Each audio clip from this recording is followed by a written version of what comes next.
សុខស័យបងប្អូនអរគ្នាដែលទស្សនាវីដេអូនេះហើយខ្ញុំមានចំណេះដឹងមួយល្អមែនទែនគឺថាបងប្អូនមើលមេមន់មួយនេះដែលនៅលើត្រង់ប្រកាសនេះ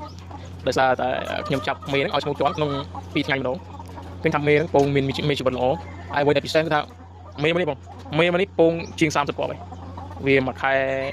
កន្លះជាង30គ្រាប់បងចូលចិត្ត40ហើយ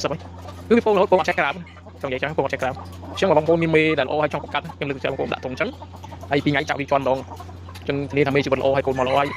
យើងងាយស្រួលមានការគ្រប់គ្រងទៀតហើយមេពងរហូតបងប្អូនបាទដូចមេនេះខ្ញុំជាក់ចឹងជាង30គ្រាប់ចិត្តចូលខ្សែមេនេះទៅលាក់ពងបើវាអាក់ពងមែនតើ2ថ្ងៃម្ដងពេលខ្លះមួយថ្ងៃទៅថាមួយថ្ងៃម្ដងថ្ងៃណាមួយមេក្រៀមក្តៅល្អចឹងបើថ្ងៃល្អមេកាន់តែពង